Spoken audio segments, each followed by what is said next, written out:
The night had gone well. You and your family had cooked marshmallows over the fire, told ghost stories to one another, laughed instead of being scared. But now, as you lie next to your brother, sharing a tent together, you can't help but feel completely horrified because someone with your brother's face is peeking their head into your tent, whispering these words and pointing at the still-breathing mound beside you. "That's not me," over and over. Enjoy these creepy and allegedly true camping stories with the restful sound of a campfire. 1. My First Time Camping with Friends by TheAngryChickenLady. You can call me Alice. I'm currently 25 and live in Essex, England. I was 19 when, in April 2012, my male best friend invited me to go camping with him, along with a workmate that he fancied, and some of her friends. I knew the main reason for him inviting me was because I could drive, but he was also my close friend, and I got along well with his friends that I'd met, so I said I was game. Even when I discovered my ex and his new girlfriend would be there, I was still excited, as they were both genuinely nice people, and there were no negative feelings. When the time came, we loaded up in my tiny old Nova and my ex's car, and we set off to the New Forest. Our drive was long. We even had a good laugh after we turned up at the wrong campsite, and we finally rolled into the right place. We stayed Friday, Saturday, and Sunday night to drive home on Monday. Friday and Saturday went by undramatically, and we had great fun exploring the area and having barbecues, etc. We decided not to set up in the open field area with loads of tents and noise, opting instead for a clearing edged by trees on 3 sides, just down this tree-lined stony lane, maybe 800 yards off the main field. There were 2 other camps down there, spaced far apart from each other, probably other people after some peace and quiet like we were. The rest of my group really ballsed up at setting up the tent and airbeds, so they ended up freezing night after night, lying only a few millimeters away from liquid mud. But that's camping in England during the spring for you. As for me, I slept in my car each night, despite my achy back. On Sunday morning, I groggily creaked out of my car, grabbing my wash bag and toiletries, and started to totter off to the loos, which are at the top of the treeless slope. Suddenly, a short, chubby man comes waddling down the lane. He sees me and starts to walk around my car. He looks absolutely livid. I made brief eye contact with him, and I saw the rage in his eyes. I assumed he's something to do with one of the other camps behind us. It's too early for that kind of stuff, so I looked away and continued on. Then I hear him shout, but I can't hear him due to my tinnitus.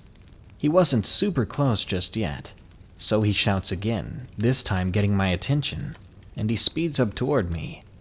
"You can all get out right now before I call the police. You're not welcome here." I stop and blink. What's he on about? He continues shouting, gaining attention from all the camps now.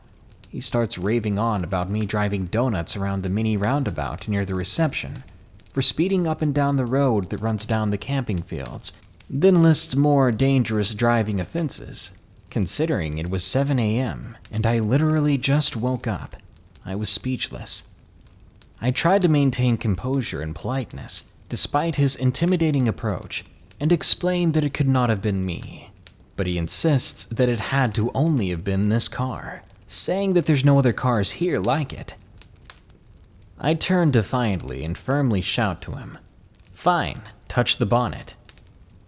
We both touched the hood of the car at the same time, and of course it was gratifyingly cool to the touch. "See," I said, "if I'd been speeding around like you claim, the engine would be hot and the metal bonnet would be heated. It wasn't me." His lip curled as he stared at the bonnet for nearly a minute, his hand still resting there as if trying to find some source of heat. In his eyes, I could see him realizing that I was correct. With a flounce and a mumbled word warning me about if he catches me again, he stormed off back up the lane. No one knew how to react to him, and the whole clearing had an atmosphere for a while. No one even recognized him as part of the staff, and he didn't wear a uniform. That was just the start of a very awful trip. On the final day there, we shook off the incident, and soon the entire campground had a particularly cheery atmosphere as the evening was nice. The smells of barbecues all over and ale hung everywhere. At about 1 a.m., the others retired to their tent, and I laid back in the front passenger seat for another achy rest. This time I left the window half rolled up while I wound down for the night and enjoyed the bliss of nature. It was pretty dark in our clearing.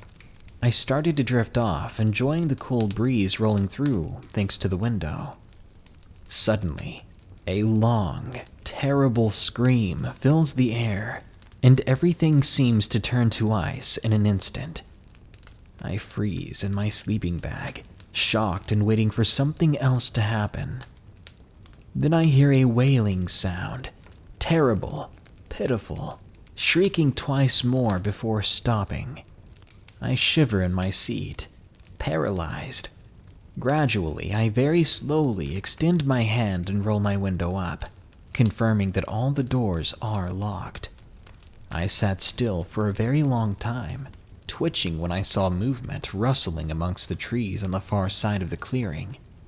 My eyes darted around, waiting to see some lunatic come running out of God knows where. Silence fell over the camp, the atmosphere tense and heavy. Somehow, I managed to fall asleep. It may not have even been that long afterwards. I had no clock for reference, and only realized I fell asleep when I woke up again. I checked my phone when I was awake and saw that it was 4:15 in the morning. I peered forward to see what had awoken me. There was a helicopter flying over the woods, casting a beam of light here and there. A police car was parked not too far from us, and when I cracked my window open, I could hear the sounds of more vehicles in the distance. Something was going on. I decided to stay in my car, not sure what to do. We texted amongst each other. I explained what was going on that I could see, and we all settled on packing up early. Yet leaving took ages. When we finally emerged from the stony lane, we found the site to be crawling with more police, and no one was allowed to leave until they had answered several questions. All they told us was that someone had perished, and they needed any information available. I told them about the screams, and the rest had nothing to add, having slept through it. Eventually, we were allowed to leave. We decided to drive straight home, the atmosphere quiet and somber. This wasn't aided by me accidentally taking the wrong direction on the M25 and lengthening the already miserable journey. We later found out what happened. A large family had gone away for a big birthday weekend and thrown a barbecue at their campout. They were in the same camping area as us. When a little girl got sleepy, her family tucked her up in their tent and went back to their barbecue. Her mother got concerned that the daughter would get cold, so she put the used barbecue in the tent to keep her warm. When they checked in on her a few hours later, she had asphyxiated and sadly passed away.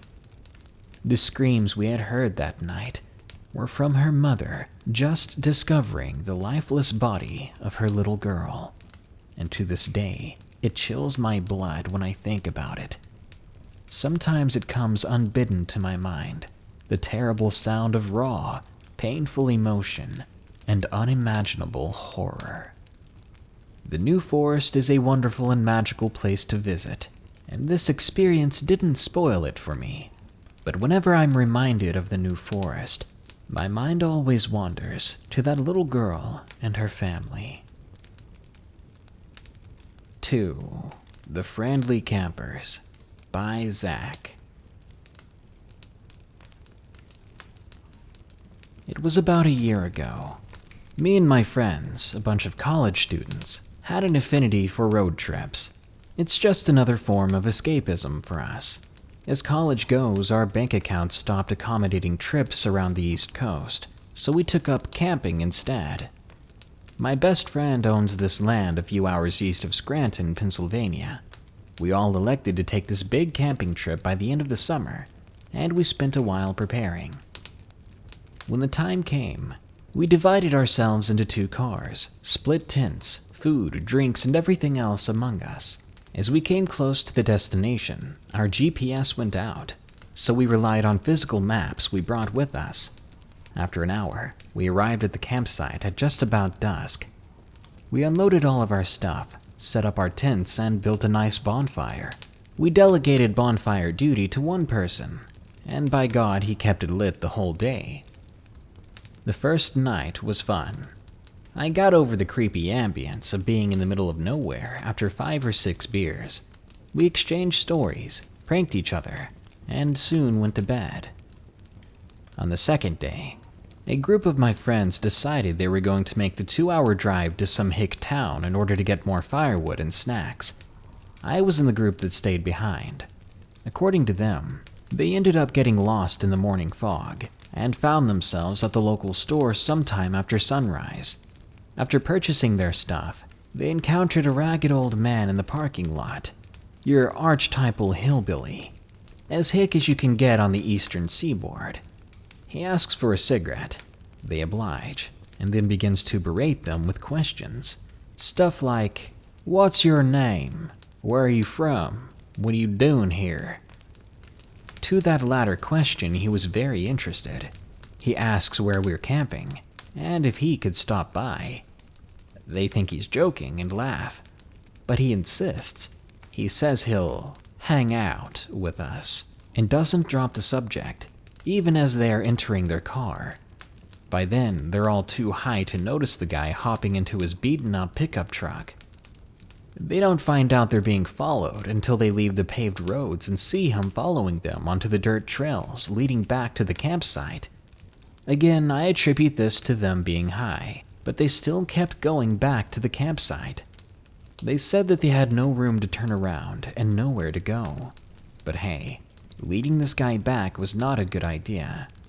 The whole time, I'm just sitting at the fire smoking and have no idea it's happening because of the absence of cell service in the area. When I see them rushing back hours late, I say, "Oh, come on, where are the snacks at? Where's breakfast?" They make a jumbled recounting of this guy that followed them miles back.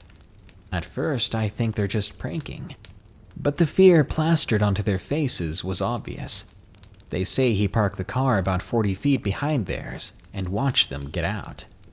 I get the rest of us together, and we all decide to confront this guy. So it turns out he was coming first. We're walking the 20-minute walk to the cars, and as we see this dirty old man in the clearing, we see that he's holding a hunting rifle.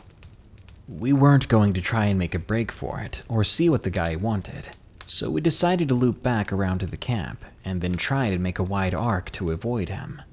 So we get back to the camp in half the time it took us to walk there, and began frantically packing our essentials in a high stupor.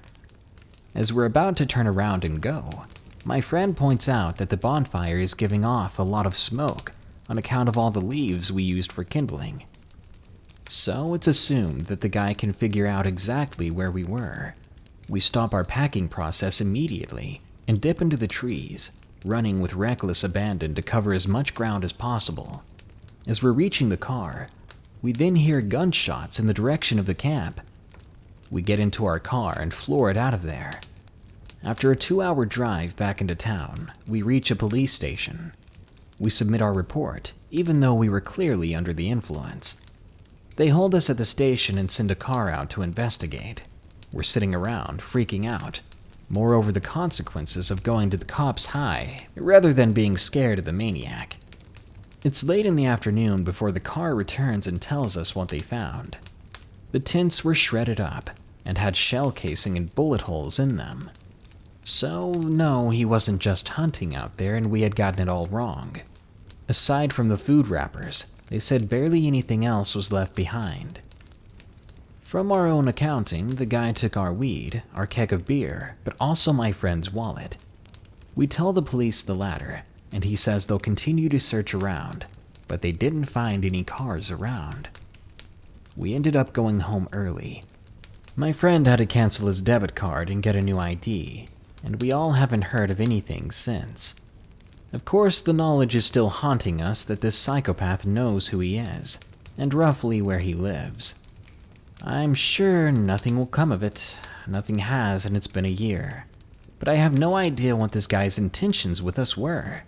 Why did he follow us all the way out there? Why did he shoot up our stuff? If we had remained, would we be filled with holes as well? We haven't been back to that camping site since, but we do plan on returning this summer. It's June, and we're going back in August, completely sober this time. We're going to see what came of this, if the case is even still open. Wish us luck. 3. Best Camping Trip by Matthias. The story starts with my cousin Mick calling my sister to ask if she would give him a ride to a campsite in Egle, New Mexico. He asked her if she wanted to go with him, and she said yes, but she asked if I could go as well. I was excited, as this was going to be my first real camping trip. Mick's sons were coming as well. They were Nick and Barry. My sister has a truck with a big bed, so me, Nick, and Barry sat in the back on the way over. When we arrived, we started putting up the tents. We had gotten there at about 5:32 p.m., and it gets dark here at about 6, so by the time we had things set up and were gathering wood for the fire, it was dark. After a bit of talking, me and Nick decided to sit in the bed of the truck and talk there. Barry joined us a little while after. Meanwhile, Mick and my sister Shay go get more wood for the fire. When they were gone and the three of us were talking, we began to hear branches breaking or being moved in the woods. We thought it was my sister and Mick. Perhaps they had turned, and they were coming in our direction now. But then we noticed the flashlight they had been using. The beam was coming on the opposite side of us, not from the direction of these noises. Being curious teens, the three of us thought we had to go and see what this was. We grabbed our own flashlights and went towards it. We looked around for a while, getting deeper and deeper into the woods by the second. I was so focused and intent on finding something that I didn't realize I had lost sight of Nick and Barry. I was going to yell for them, but just before I could, Nick screamed. His shoulder was bleeding. Due to the darkness, I didn't see it at first, but when it moved, there was a slight blur to it, and I saw it. Some sort of pale animal. I shone my flashlight at it, and either it had no eyes, or its eyes were too dark to see, even with me shining my light on it. Its mouth was a triangular shape. When my light hit it, it cowered away. It opened its odd-looking mouth and screamed. A sound burst from it, something akin to a lion's roar, mixed with the sounds of a woman in pain. I grabbed Nick, pulling him back away from the creature and helping him stand up. He was latching at his shoulder, trying to cover his wound. As I continued to shine the creature in its eyes, it scurried away, its movements like some sort of glitched-out insect. Back at camp, Barry was already there. Mick and Shay were coming out of the woods, wondering what the heck was going on, as they had heard Nick scream. After seeing Nick's wound, we knew we had to get out of there. We packed up fast and got Nick to a hospital. Nick was fine after a lot of stitches. We tried to call the cops about it, but we were told they couldn't do anything, that we might have better luck with the game warden or the Forest Service. All in all, no matter what we did, nothing came of it. I guess all I can really say here is if you find yourself in the woods of Egle, New Mexico at night, be careful and pray that you brought something to protect yourself with. 4. The Camping Creep and His Friends by Hannah. It was a random weekend in 2016. Two of my friends and I decided to go camping. We were all 16 to 17 years old at the time. I'm from a small town in Iowa, so there's really not much to do. Camping was our best option to have some fun without parents. We got to the campsite around 3 o'clock in the afternoon, and we were all set up by 3:30 or 4-ish. A little background about this place. There's a pretty decent-sized body of water, and it's surrounded by 60 feet of rock around the entire thing. When you climb the rock, on the other side of the trail there is a wooded area. It's actually quite beautiful, and a lot of young couples would go up to the top of the cliff and do their thing, because they thought it was romantic up there. It was a popular place to go, but this weekend there wasn't as many people as usual. We had made a fire, and we were all sitting around it. To the left of us, there was a camper full of about 5 people. They looked like your typical potheads, but we didn't think anything of it. We had a lot of those kinds of people in this area, and we were used to it. I would glance over occasionally, because I would feel eyes on me from over there.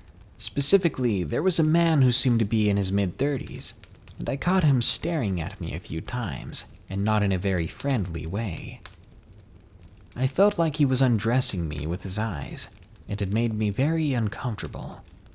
Keep in mind, I was a 16-year-old young girl at the time, and this guy was obviously way older than me. It was creepy and unsettling. My 2 friends were a couple. Lily and Will were their names. At one point, they decided to take a walk for some alone time. I was left at the tent by myself, with those 5 weirdos to the left of me. I didn't really want to stay at the tent alone anymore, so I decided to grab my fishing pole and go try to catch some fish. I walked on down to the water.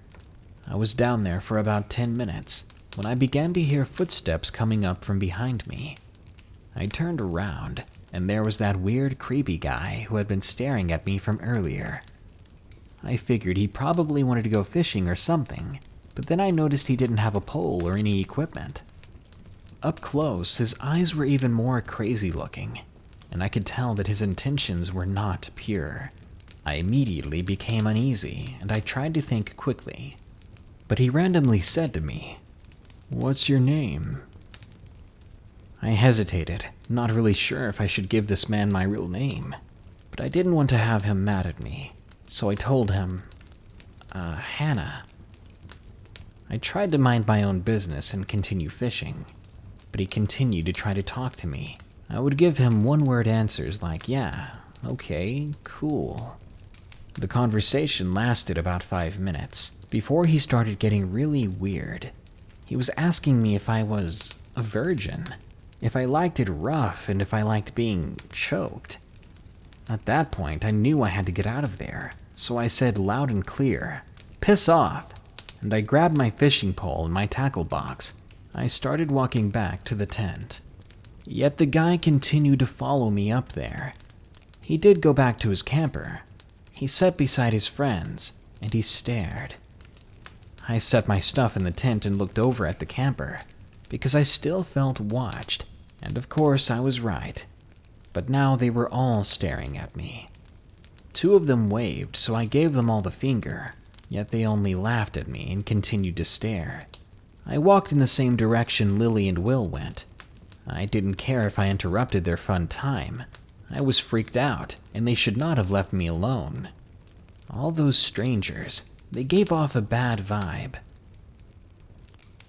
I once again heard footsteps behind me after a couple of minutes of walking, and I knew exactly who it was. I knew that if I ran, he could probably catch up to me. I wasn't the fastest or the most in shape. I walked faster until I got to a point where there were 2 ways that I could go. I went right, hoping my friends did too. I started to speed up more. I was hoping that Lily and Will were at the romantic spot on the top of the cliff. On the way up there were a lot of holes and big rocks in the trail, and it was hard to keep a quick pace. I looked behind me, and he was only 10 feet away now. I called out to him, "Why the heck are you following me?" He looked back and only smiled, revealing crooked, dirty teeth. He began to move quicker towards me, so I booked it. It was all uphill and my legs were killing me. but I could hear him gaining on me still. I was going as fast as I possibly could, and I ended up tripping over a tree root that was coming out of the ground. I got up quickly and continued to run, but not quick enough. He grabbed me by my ponytail and pulled me backward, making me fall right on my back and hitting my head hard on the ground. I was dazed. I slowly tried to get up, but he was in front of me. "Move, or there's going to be hell to pay," I told him. Honestly, I don't know why I did that. It was definitely not the best idea, but I wanted him to know that I wasn't scared to put up a fight. His smile faded, and he got on my face wide-eyed with an insane look, saying, "Who do you think you're talking to, little girl?" He grabbed me by my neck and put me up against a tree. I was so scared, but all I could do was fight back. I kneed him in the groin and pushed him over into what looked like a ditch of poison ivy. I hope it was. I continued to run. I soon saw Will standing up. I called his name. He looked over to me confused. I caught up to him, and I was so out of breath and scared, and as I was crying, he probably couldn't understand me very well, but I managed to tell them what had happened. Will decided to go confront the guy. He was pretty big, Will. He was about 6'2" and was a farm boy, so I had confidence in him. Lily and I stayed up on the cliff for a while. We eventually went back down after I chilled out. When we arrived back at the tent, the creep and his creepy friends were gone. I asked Will what he did. Apparently, he had told them that he had some heavy firepower in the tent, and he wasn't afraid to use it.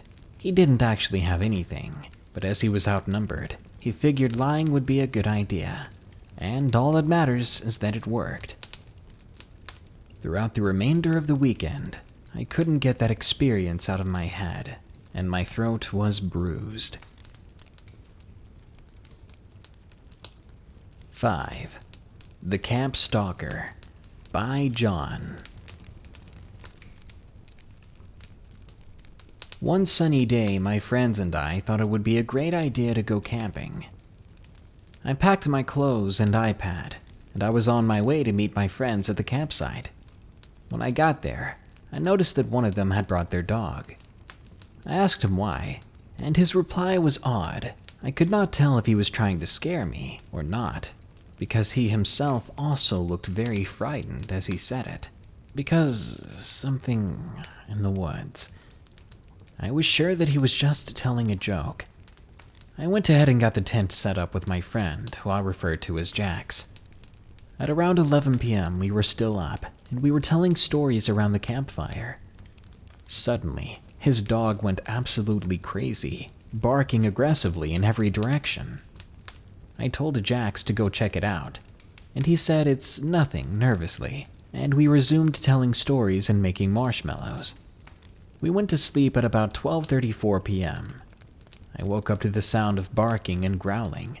I told the dog to be quiet, but that didn't do anything. Frustrated, I raised out of my sleeping bag and unzipped the tent. I poked my head out and I looked around, trying to figure out what in the world he was barking at. It didn't take long. There was a large silhouette of someone standing next to the trees, and they were extremely tall, their head going past some of the branches on the trees. I freaking lost it and screamed, waking up Jax and telling him to run. We didn't pack up anything. Instead, we rode back to my house as fast as possible. I don't know who or what it was that was watching us sleeping in our tents, but I think this experience has ruined camping for me. 6. Man in the Campsite by Egle. My older sister had a part-time job as a camp counselor in Lithuania, and she invited me to visit it at least once. I didn't really want to go, as it was a camp for vegetarians, but I did want to spend some time with my sister and a few other friends that would be attending. On the first 2 days, nothing really much happened. At night, I only heard a few branches snapping or leaves rustling, attributing the noise to squirrels or nighttime animals. On the third day, I got really bored and irritable. There was nothing to do, and I was getting hungry for actual food. I went back to the campsite. I was supposed to be back at the game area or helping the kitchen with lunch, but I was rebellious and decided to do my own thing. I lay down and started to read a book. Pretty soon, it became difficult to continue reading because someone would not stop rustling around in their tent next to me. At first, I thought it may have been a female counselor searching for something, but the rustling continued for around 5 more minutes. I got eager to see what was going on, so I unzipped my tent and I poked my head out to look at the direction of the person. It was a clear day, so I saw who was there. It wasn't one of the other kids. It was a man. I thought maybe he was a male counselor. But all the counselors have colorful uniforms and boots to be recognized with. Yet this man was wearing camo pants with a leather jacket. I think that he heard me zipping the tent, because he stopped rustling and crawled backwards out of it. I quickly crawled back into mine and zipped up the entrance. I was breathing pretty heavily, so I covered my mouth with my hand. Then the footsteps started. They were coming right around toward my tent. I think that he didn't know where I was, since we were in a cluster of other tents. I saw his shadow, though, walking right past my tent. And thanks to his silhouette, I saw that he appeared to be carrying an axe. I mean, not a hatchet, but a big tree-cutting axe. Thankfully, he walked right past my tent. I waited a good while before unzipping the entrance just a little bit, just to see my surroundings. There were only trees and tents, just like before. The man was gone. I stepped out slowly, being cautious still, yet I still didn't see anyone around. I went to check the path the man had walked. There were some boot prints on moss. They were huge. I went over to check the tent he was looking around in. The girl that owned that tent, her clothes were scattered around inside. Her backpack was unzipped, and the entrance was left open. Something tells me the girl hadn't left her clothes like this. I ran to the fireplace as fast as I could and told the counselors what happened. They looked worried, and we hurried back there. I showed them the boot prints in the tent. The owner of the tent soon realized that several pieces of her underwear and clothes were missing. Even after what happened, the counselor still wanted us to stay in the camp and asked us not to call the parents just yet. That was a bunch of bull to me. Safety should be top priority, and if there was some crazy guy walking around with an axe, none of the kids should still be here. For the rest of the time I was there, I didn't leave my sister's side because I was terrified of that man coming back. Yet nobody saw the man again, and nobody else's personal things were taken after that. But I can tell you for sure that I'm not going back to that camp. 7. Massachusetts Skinwalker by Erin. It was the early 2010s. I was around 7 years old. I was in my backyard camping, since I've never been camping before, and my parents thought it would be fun and cute to let me camp in the backyard. They even joined me. After a fun night around the campfire, it's time to hit the sack. We crawled into the tent and quickly dozed off, but something in the middle of the night woke me up. I had to use the bathroom really bad. I crawled over to my mom and rubbed her shoulder lightly, saying that I needed to go pee. She grumbled and told me to go outside near the tree. I did as she told me and steadily walked over to the tree outside the tent. As I did my business, I remember being nervous for 2 reasons. 1, it was very dark, and at that age I was afraid of it. And 2, all of the sounds I had fallen asleep to, night birds and insects, they had gone silent, as if they'd disappeared. But soon, a noise did interrupt the silence. At first, I thought it was my mom calling me, but it wasn't coming from the tent. It was coming from in front of me, where the hedge and the metal fence met.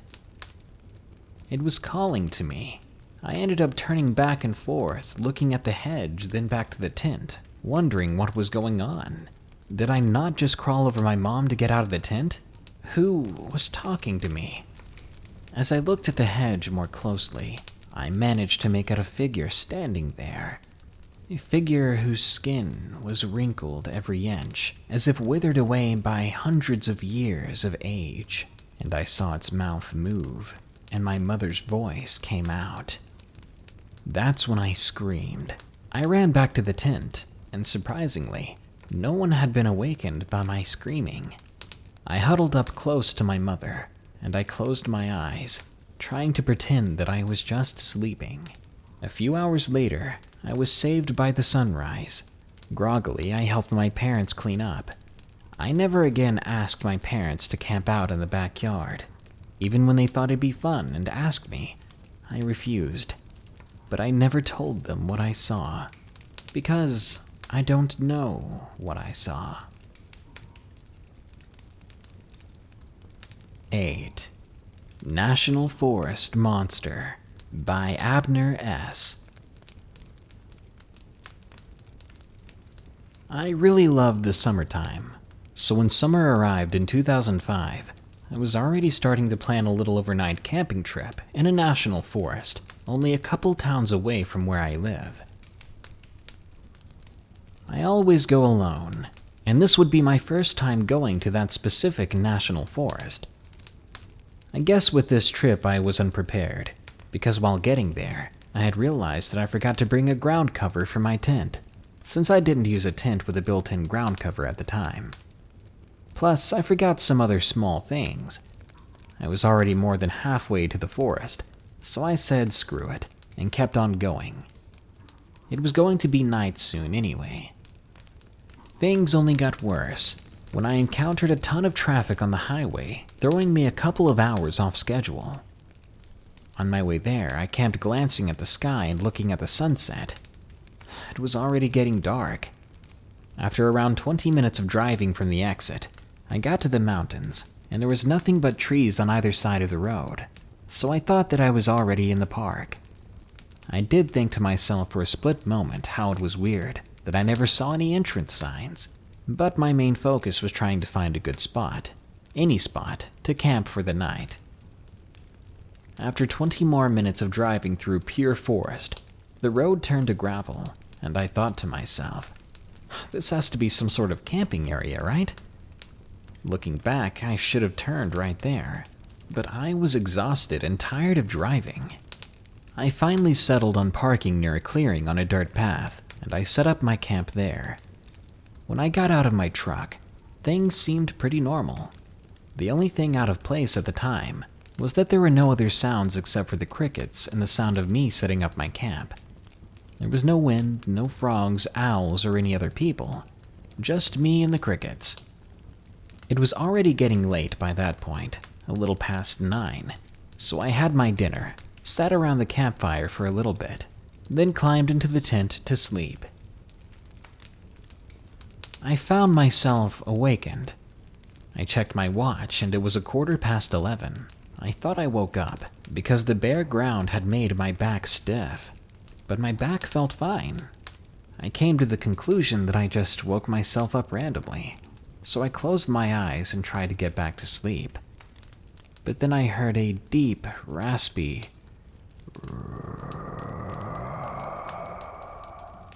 far in the distance. I sat right up. What in the world was that? I thought to myself. That didn't seem like a howl or a growl of any animals I knew. I went back down in my sleeping bag, desperately thinking to myself a logical explanation as to what that sound was. Maybe it was an owl being killed by a wolf or something, I don't know. After around 2 minutes of trying to fall back to sleep, I was immediately jolted straight awake by the same sound, this time right next to the wall of my tent. In pure shock, I immediately jolted up, bust out the front of my tent, and ran straight in the opposite direction of where the thing was. I didn't look back, and I didn't even catch a glimpse of whatever it was. I was running for only a couple of seconds when I slipped down a hill Keep in mind, I was barefoot and in pajamas.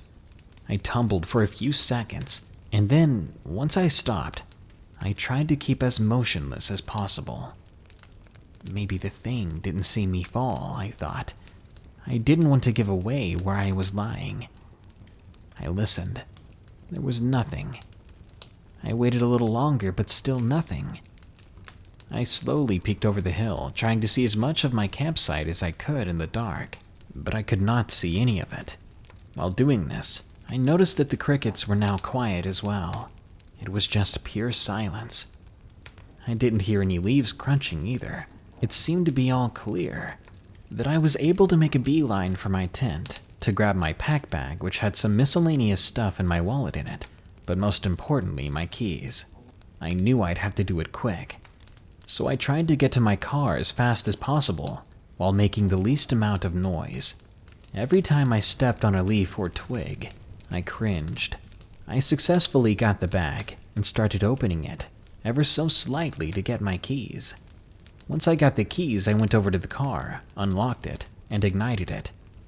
Once I did this, I started to floor it out of there. I knew I shouldn't have done what I was going to do next, but I took one look back at the tent.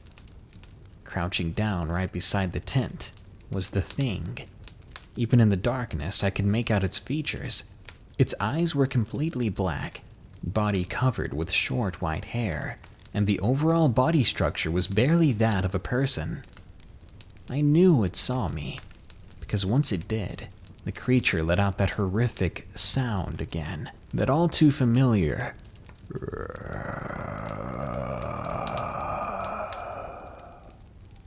I punched the gas pedal on my car. I didn't stop until I got to a hotel far away from the forest.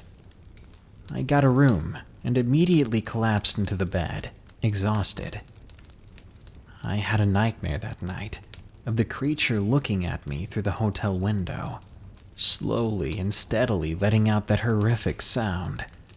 I jolted awake to the sound of nothing but my own heavy breathing and the crickets outside.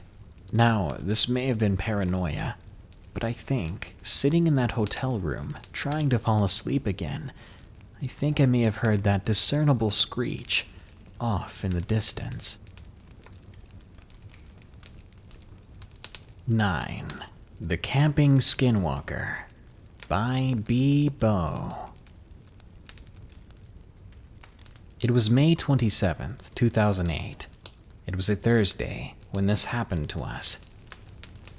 It was my 12th birthday, and my mom decided to book a 5-day forest camping trip. I've always loved camping, and I needed some fresh air from playing too much PS3. I arrived with no problems apart from forgetting my spare trousers. On Monday, we did some archery, and on Tuesday we went rock climbing, and on Wednesday we made little boats and saw if they would float. Every night we'd hang out around the campfire and sing songs, make s'mores, and played Chinese whispers. On Thursday, things changed. I woke up that night to see that Andrew and Callum, 2 people in my tent, were gone. I unzipped the tent to investigate. I listened closely. Then I heard it. It sounded like Callum, and he was screaming for Stan. Terrified, I zipped my tent back up, and I laid down, covering myself with my sleeping bag. Later on that night, Callum and Stan never returned, but I did see an oddly tall shadow walking around my tent extremely slowly. I don't think that was a counselor. The next day, I reported it to the counselors that Andrew and Callum were still missing. There was a search party, and they ended up finding the 2 boys huddled together in the forest under a makeshift shelter. They were shivering and scared, and complaining about coyotes, even though we're not supposed to have those here. It was definitely strange. I just wish I knew what they had seen that night. And 10. Ghost Girl in the Cabin by Maiyamoo. When I was in school, every year the 6th graders went on a week-long camping trip to the coast. It's called 6th grade camp, and it was really fun. That year, my class went down to Mendocino to stay the week in the woods next to the coast. Everybody got split up into groups of 3 to share a cabin. So my 2 friends, Emma and Lauren, and I got set up in a cabin named Cabin 1. Everything was great. The cabin was small, but it was well kept for the most part. We had a rule, though, that when one of us had to use the restroom, we would have to wake up another person to go with us, a sort of bathroom buddy, because the woods were very creepy at night, and the bathroom was a long hike up the hill. One night, I was awakened by the sound of footsteps coming from the back of the cabin to the front, where my bed was situated. They just kept going back and forth really loudly, so I thought it was one of the girls who needed to use the restroom. Maybe she was debating which one of us to wake up, or if she even had the guts to wake one of us up. I listened for a bit, confused and waiting for someone to speak up and ask if we wanted to go to the bathroom with her. But there was just silence, just footsteps going back and forth. I decided to look up from my pillow, and what I saw scared me half to death. It was a little girl dressed in a nightgown, standing over my bed. She was looking down at me. At first, I thought it was Emma, because she kind of looked like her. Short, curly blonde hair and a small, round face. But then I remembered, Emma wasn't wearing a nightgown. I was petrified. I pulled my head under my blanket and prayed for it to go away. I fell asleep eventually, too scared to uncover at all. The next day, I asked Emma if she had gotten up last night at all, and she gave me a really confused look, saying no. That day we found a really old family photo stuffed in the rafters of the ceiling. In it, there was a little girl with blonde curly hair. I don't know if she died here in the camp, or if that was even a ghost at all, or a demon pretending to be a little girl. Either way, it scared the absolute crap out of me.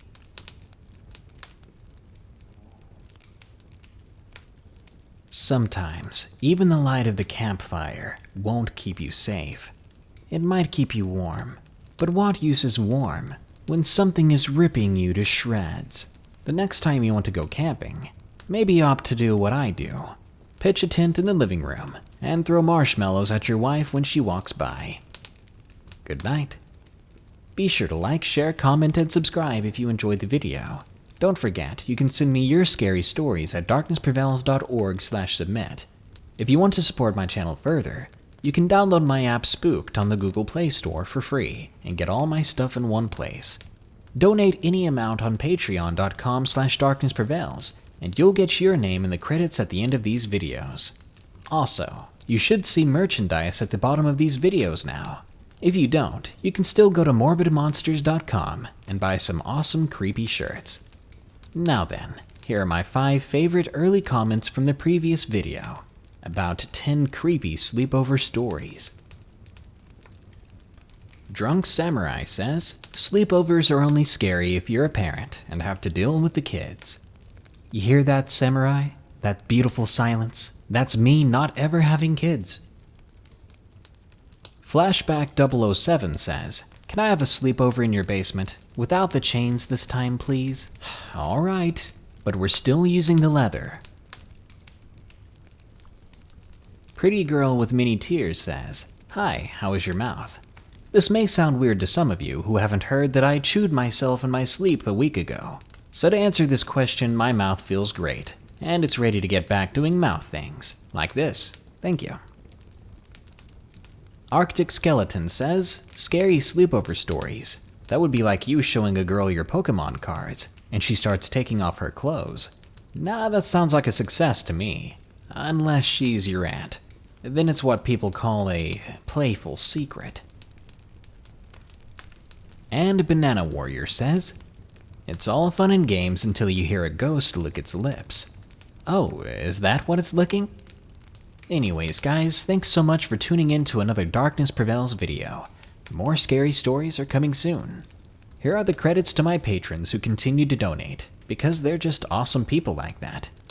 Until next time, stay safe out there, and stay creepy.